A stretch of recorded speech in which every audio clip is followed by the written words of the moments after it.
Selamat ulang tahun Gereja Kristen Baitani yang ke-49.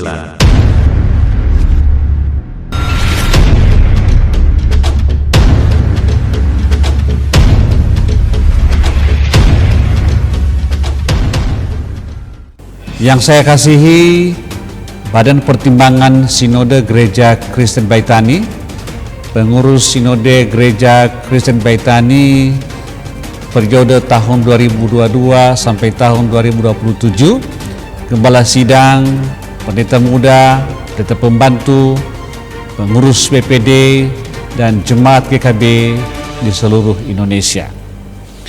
Pertama-tama, marilah kita memuliakan Allah Bapa kita, karena hanya oleh anugerahnya kita boleh memperingati ulang tahun Gereja Kristen Baitani yang ke-49 tanggal 7 Desember tahun 2022. Marilah kita bersama-sama memuliakan Allah kita di dalam Tuhan Yesus Kristus dengan mengucapkan bersama-sama Roma pasal 11 ayat 36, sebab segala sesuatu adalah dari Dia dan oleh Dia dan kepada Dia, bagi Dialah kemuliaan sampai selama-lamanya. Selanjutnya, atas nama pengurus Sinode Gereja Kristen Baitani, saya berterima kasih kepada Dewan Pertimbangan, para hamba Tuhan, seluruh Gereja Kristen Baitani, serta semua anggota jemaat atas doanya, sehingga sampai hari ini pelayanan Gereja Kristen Baitani terus berkembang dalam perintisan jemaat, dalam melaksanakan amanat agung Tuhan Yesus Kristus, baik melalui pendewasaan gereja maupun perintisan melalui pos PI di penggembalaan dan pemuridan jemaat lokal masing-masing. Bapak, Ibu, dan semua saudara yang saya hormati dan kasihi di dalam Tuhan Yesus Kristus, pada tanggal 7 Desember 2022 ini, Sinode Gereja Kristen Baitani berusia 49 tahun. Dan dalam tahun terakhir ini ada banyak perkara yang Tuhan telah kerjakan untuk GKB. Satu diantaranya yang patut kita syukuri, yaitu telah terbuka pintu bagi GKB di wilayah Indonesia Timur, khususnya di Kupang telah didewasakan satu jemaat lokal pada tanggal 13 November 2022 yang lalu. Kita juga sudah membuka pos PI di Jibubu, Halmahera pada tanggal 23 Oktober 2022, dan kita berdoa agar terus kita merintis gereja di wilayah Indonesia Timur.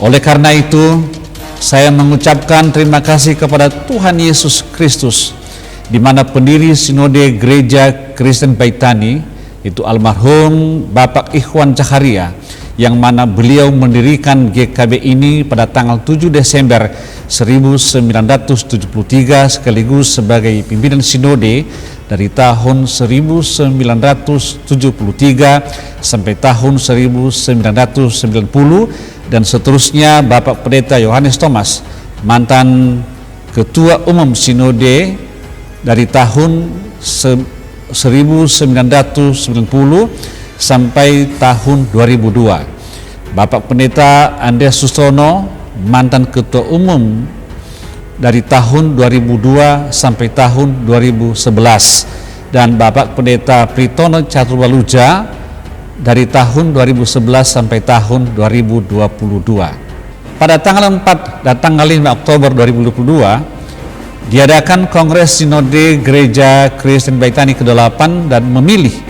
Ketua Umum secara aklamasi, dan mulai dari itu Ketua Umum yang baru terus bekerja dengan mengadakan fellowship bersama pemimpin gereja, PGI, PGLII, BKAG, dan perwakilan dari interdenominasi gereja pada tanggal 18 Oktober 2022 di Restoran Royal Sumatera, Medan.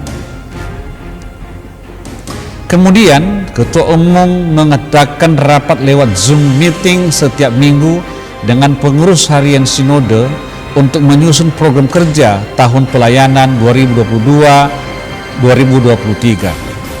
Dalam kesempatan yang berbahagia ini, saya menghimbau kepada seluruh jemaat GKB di seluruh Indonesia agar merayakan ulang tahun GKB yang ke-49 ini dengan sederhana di gereja lokal masing-masing. Ingat bahwa GKB rumah kita. Saudara, saya terus mengajak kita semua untuk terus berdoa buat bangsa Indonesia yang tercinta ini agar terhindar dari bencana. BMKG melaporkan bahwa tanggal 1 Oktober 2022 yang lalu terjadi gempa bumi di Tarutong 4,5 skala Richter. Cianjur baru saja diguncang gempa dengan kekuatan mencapai magnitudo 5,6 itu pada hari Senin 21 November 2022. Bencana ini mengakibatkan kerusakan bangunan sampai menimbulkan puluhan jiwa dan ratusan luka-luka. Bank Dunia memprediksi kemungkinan besar dunia akan bergerak menuju resesi global. Serangkaian krisis keuangan di pasar negara berkembang pada tahun 2023. Hal itu akan terjadi ketika bank sentral di seluruh dunia menaikkan suku bunga sebagai respons terhadap inflasi. Dalam menyikapi semua ini, maka saya sebagai Ketua Umum Sinode Gereja Kristen Baitani mengajak seluruh jemaat GKB untuk terus berdoa sebagaimana firman Tuhan katakan dalam Lukas pasal 21 ayat 36. Berjaga-jagalah senantiasa sambil berdoa supaya kamu beroleh kekuatan untuk luput dari semua yang akan terjadi itu dan supaya kamu berdiri di hadapan Anak Manusia.